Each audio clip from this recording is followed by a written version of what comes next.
Hello, I am Katie Bignall, And I'm Brooke Davis.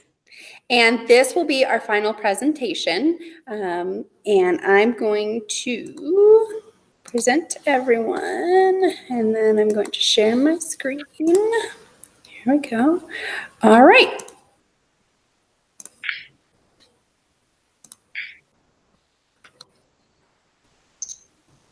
All right, so we did our service learning with Habitat for Humanity. So we're going to tell you a little bit about that today. All right, Habitat for Humanity is a nonprofit Christian housing organization, and it was founded in 1976. There are over 4 million people sheltered in Habitat homes around the world, and it is the 16th largest home builder in the United States. Approximately every 6 minutes, there is a new Habitat house being built or renovated somewhere around the world. Habitat for Humanity's Quad Cities is an affiliate, and it was formed in 1993. They build approximately 5 to 7 homes per year in the Quad Cities, and they anticipate that number increasing next year. They provide shelter for 450 individuals, and they have over 3,000 people who volunteer annually in this area. The funding comes from different organizations, individuals donating their money and time, businesses, foundations, and faith communities. And it's really impressive. They only have a 6.9% overhead, so that means 93 cents of each dollar donated goes to the actual home building program, and that is a really good number as far as charities go. Their mission is to, for Habitat Humanity Quad Cities, is empowered by God to bring people together to build and renovate homes, to revitalize our community, and to restore our hope.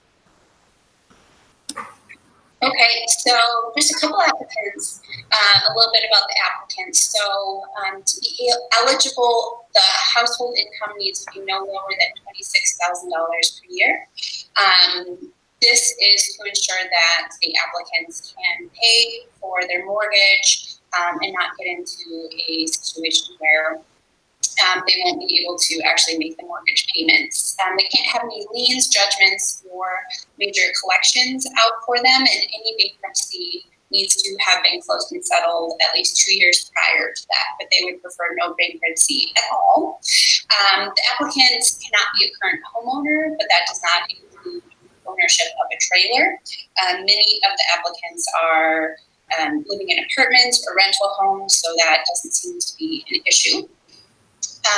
And they need to be a legal resident of the United States by the time that they take ownership of the house. So that does not mean that they need to be a legal resident at the time of application and moving forward, but they need to be in the process of gaining their residency in the United States.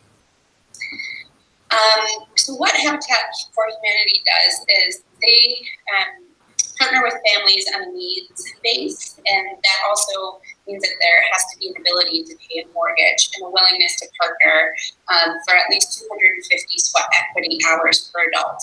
So those equity hours don't need to be on the actual home that they will be moving into, but it does mean that they get to help out other future homeowners with their bills. They help educate homeowners on budgeting, home maintenance, financial management, predatory lending, and the most important is conflict resolutions. Those are all classes that the homeowners are able to take as part of their ability to actually be one of the homeowners.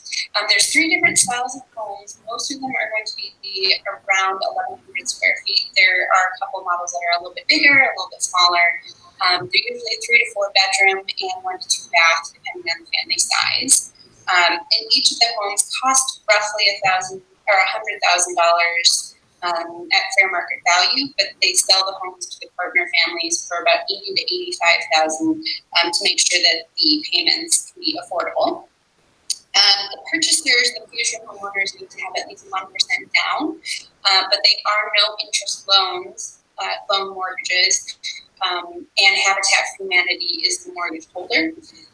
So they don't pay anything more than 30% of their household income.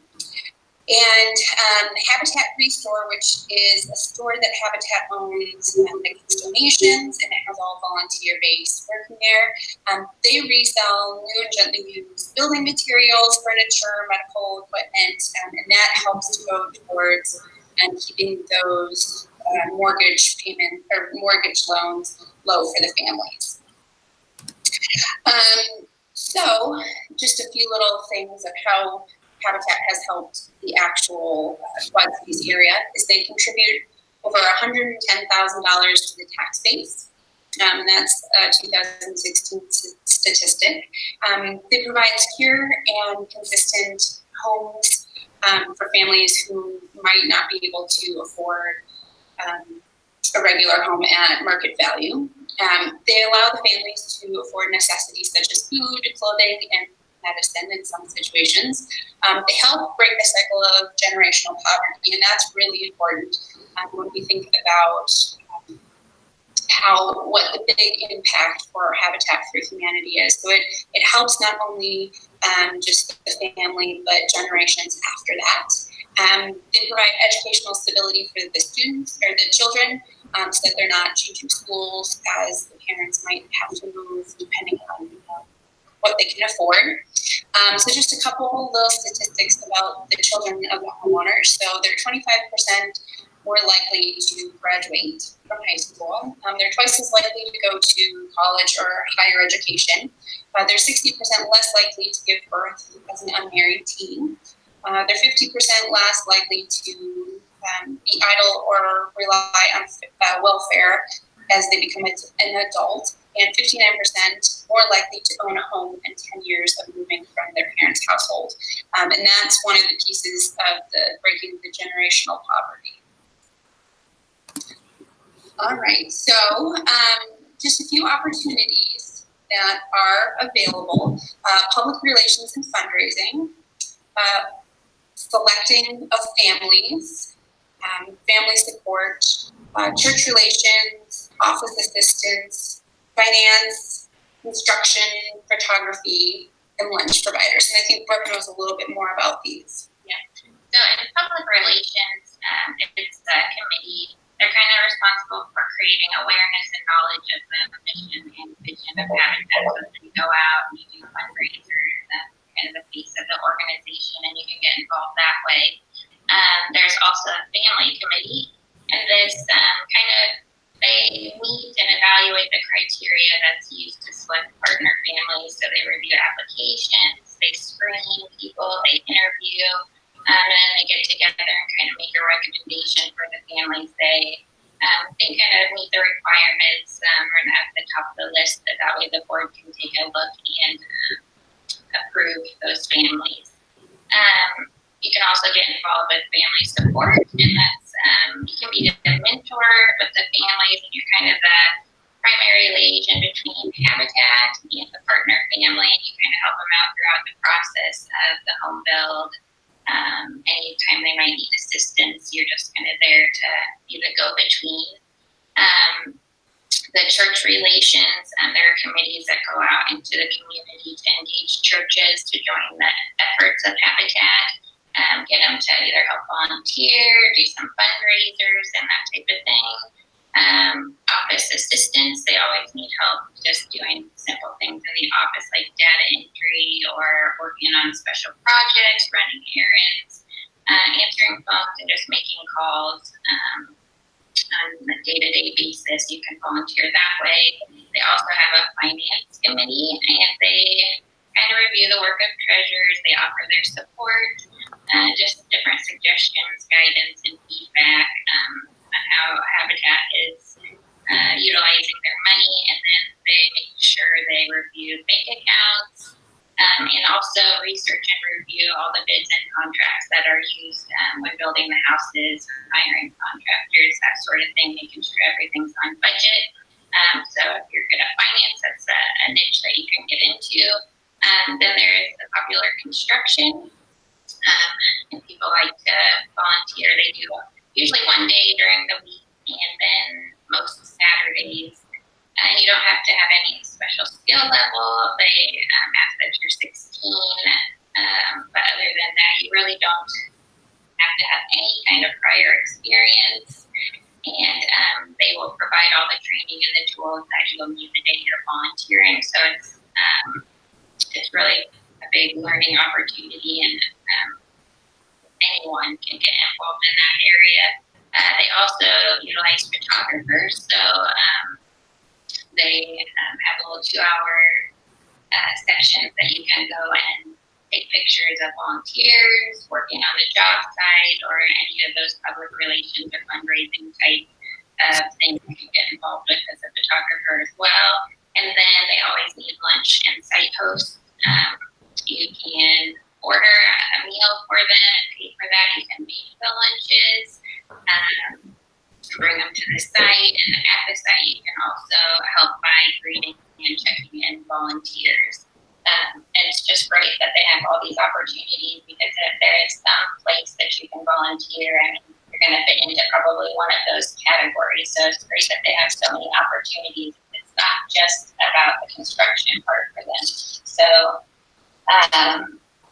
that's a little about their volunteer opportunities.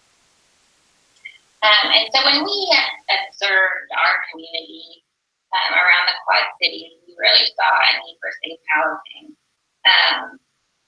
In the area, there's a lot of rundown areas, unsafe housing, things that need refreshed, maybe houses people shouldn't be living in. And that's a big need in the Quad City area, Davenport, Moline, East Moline, Bettendorf kind of thing. And so we thought that Habitat really helped fit that need. That was pretty obvious to us, and like what we've been telling you, that's what they do. They try to get people into safe housing in a steady environment. So that is why we chose Habitat. Well, when we started thinking about what we wanted to do for our project, we thought really deeply about that low-income, unsafe housing that Brooke just chatted about. So this was our project proposal. So with a team of other volunteers and potentially the prospective homeowner, we will help to build or finish a house for a low-income family. Each project will be different, which means it will depend on where the organization needs the most help as to where we will be assigned to work and what tasks will be done. So at the very beginning, that was kind of our proposal, and I think we followed it very well. We had 3 different sites where we did 3 very different things and met 3 very different families. The thread that kind of went through it was being able to help finish the house for the low-income family. So the very first house that we went to was over in Moline, Illinois. Here's a picture of the outside of the house. And it was house number 114 that had been built by Habitat. So we were assigned to paint. And that seems like a really small little piece of the puzzle of you're painting a room. Anybody can do that. That's not that hard. But being able to actually converse with the future homeowner, learn about his situation, where each of his family members would be living, it gave the actual painting process a little bit more meaning. Walking in, you can see the before picture. The walls were textured, but they were very unfinished. It looked like a very unfinished room. So we got to painting, and you can see in the after that it's starting to look a little bit more like a home. The walls are white, but that's at least something that they're finished. So that was our first project. And it gave us a really good taste of being able to get this thing of what does it mean to volunteer for Habitat? How do you work well with the other people that are volunteering? How do you work really well and get to know the future homeowner and be able to seriously listen to what this experience means to them? Our second house we worked on was house number 110, and they kind of worked on all these houses at the same time. And it was in Davenport. And so when we showed up, they were getting one house ready to sheetrock. So we kind of helped clear out that house, and then we started working on 110, which they didn't really have good access in and out of the house. So our job was to start on the deck construction, and it's kind of, we had like a slow go because there weren't enough supplies there, and those pads weren't quite poured in the right place, so we had a lot of things to work out, and it's a little slower than I thought it would be, and there's a lot more complications. But the one thing that was great about it is you don't have like this timeline that you have to get this done and then get onto this. They made volunteering very fun. It wasn't like we felt rushed. They took the time to decide how they were going to do it, what materials they needed, ways to like improvise with some of the materials that they had, so the cost wouldn't increase. So it was really a good learning situation.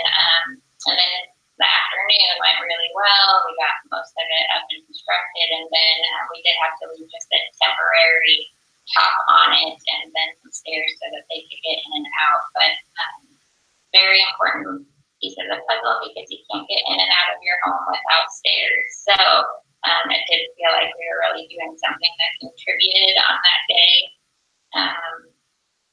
And at the end of the day, everything went well. So it was good volunteering. And then our third experience was House 112. And you'll notice that that address is very, very close to our second experience, house number 110. They're actually neighbors, which is a really, really fun experience to be able to share that with these two families. Will be able to have a shared experience that their house was constructed by wonderful volunteers, and they were able to kind of help each other out in the building process. So this house, as you can see, was not quite as far along as House 110, which we had just previously worked on. And we had cleaned out the house to do some drywalling. So on our third experience day, we were able to actually start putting up the drywall in the upstairs. There was quite a big team that day. And so half the team went upstairs to drywall, half the team stayed downstairs. Brooke and I worked on the upstairs. You can see us working our magic with our drywall screws and setter, and really being able to have an experience where we felt we're actually contributing. It's easy to see, the 2x4s up and, the studs up, and then being able to actually see, look, we're putting walls on a bedroom. Look, we're putting walls on a bathroom. So that was a really great experience to be able to see the house coming together a little bit more. So our group objectives were the volunteer experience will help us work with people we don't know to accomplish a shared goal, which is in this case, building a home. This will be a skill that will be used daily when we're working in the health science environment, and I feel we really accomplished that. We utilized our hours working to construct parts of these 3 different houses, and we learned a lot of different skills along the way. And a really good experience to meet that objective, just building and getting to know the homeowners, learning different construction techniques, how to interact with people. The second objective was this volunteer experience will help us learn more about people in our community and how to relate and emphasize with those that have less than we do. We will be serving many different income levels when in the health science environment. So it's a really important objective. And we were able to meet some of the homeowners to accomplish this objective. And we were able to see how we were helping them. They were really grateful. And you could really, when you meet them, it's a lot easier to emphasize with what they're going through instead of just seeing someone else from afar, when you get to know why they're in those situations and why they need assistance with housing. It kind of puts more things into perspective, and you're able to empathize a little bit more with them that way. Our third objective was the volunteer experience will teach us new skills that we can then share with others in our community. By learning new skills, we will be practicing keeping keeping an open mind, which can help in our daily lives in the health science environment. I feel we were able to accomplish this with just, first of all, finding new ways to do things like different techniques with the paint, drywall, and building the deck, and we were able to learn new skills that maybe we didn't have before. Even though we've all probably painted, there are different codes, different ways to build things, different tools that I hadn't seen before for a drywall, that type of thing. So that was a real big learning experience, and it was also a good learning experience to work with other people that you wouldn't normally do those types of things with. And so that made it really nice, a learning opportunity as well, just doing harder things with people that you don't normally interact with. So I think that really helped with that objective 3 as well. And then servant leadership concepts that I think we're really involved with in our volunteering and our projects, listening and understanding with the green leaf. I feel we're really able to listen to the homeowners, to their stories, how they were at this point in their life. Not only that, there are a number of volunteers who just pour their life story out to you. They volunteer, maybe they're retired, they want still interaction with people, and it's really interesting to listen to their stories as well. And then acceptance and empathy. It's kind of important for us to listen and not judge future homeowners for why they're in that situation. When we really get to know them, we understand, you're able to be a little bit more empathetic and accepting of where they are in their life, because not everything is because of choices that they made, and that type of thing. The growth mindset, it really shows the growth mindset. They believe anyone can help in any area. They're willing to teach. They have all the tools. There's a great opportunity to learn that you can grow and do other things outside even of the normal things you do. Not everybody drywalls and knows how to do that, but they really emphasize that you can help everywhere. So it kind of just shows the growth mindset there. And then Catherine was dedicated to the growth of others. So when she saw a need in her community and helped, and she taught and provided shelter for those in need, and that's kind of some of the principles that Habitat helps with, and that their volunteers portray, so we were able to assist in that as well. So when we take a look at the Mercy core values, I think we were able to see our work in each of them. So with the knowledge, just being able to gain knowledge about the population that we were serving, and how we can improve their well-being, as well as expanding our knowledge of the community as a whole. Reverence, this one was a little bit tougher because it is something that is more of a feeling, that you really have that spirit and respect of the awe. So when we started really thinking deep down about it, it really does kind of make you speechless when you're sitting and listening to the future homeowners and listening to their stories, being able to really appreciate that they are putting in a whole bunch of work in it just to improve their life and the life of their children and their future family.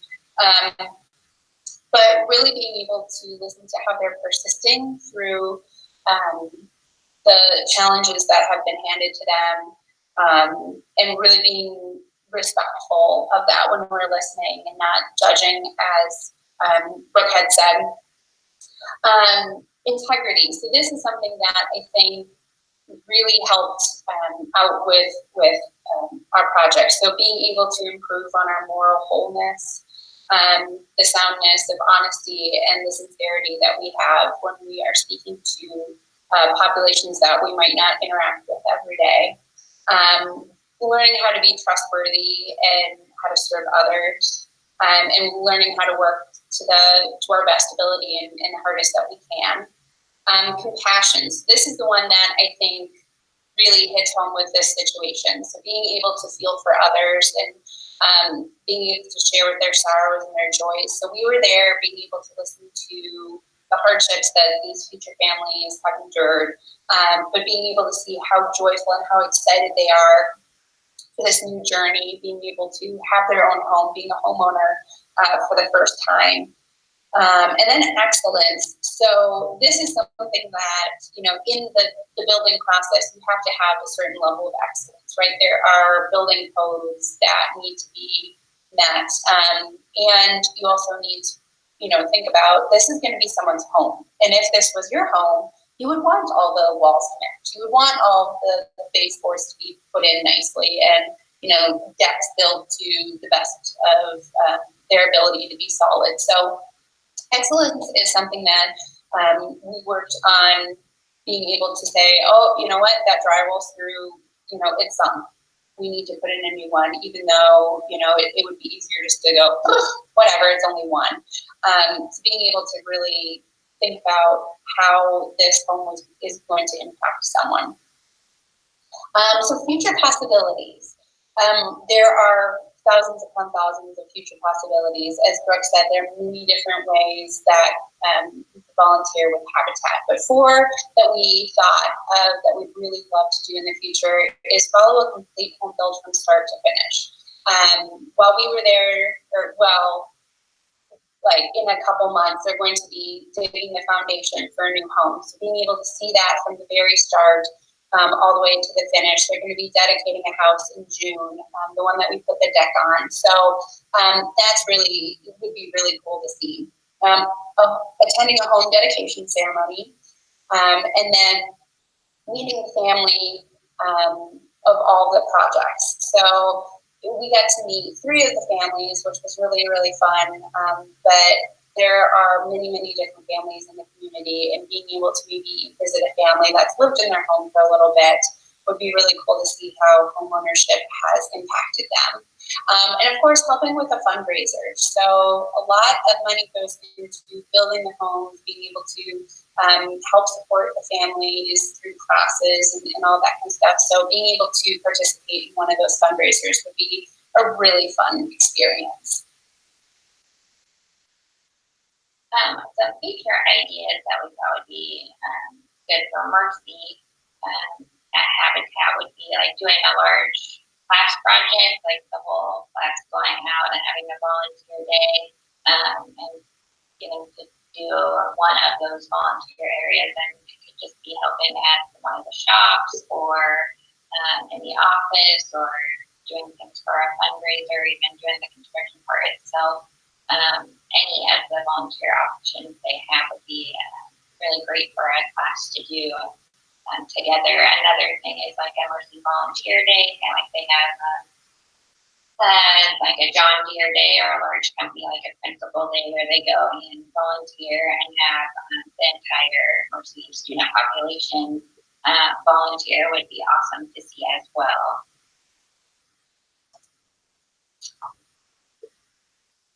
And then kind of wrap it up, I think it was an incredible learning experience. I definitely recommend it to other people. And in the future, I definitely consider doing volunteer time with Habitat, and even in Habitat in Des Moines versus Quad Cities, see kind of how they differ. Really great learning experiences, amazing to actually get to meet the people that were going to live in that home, and meeting the volunteers. Some of them are phenomenal. They spend every weekend there, and these people aren't getting paid, but they are really just passing it down to future generations to get them where they need to be and kind of help their community out. So it's great to see all that. All right, so here are our references.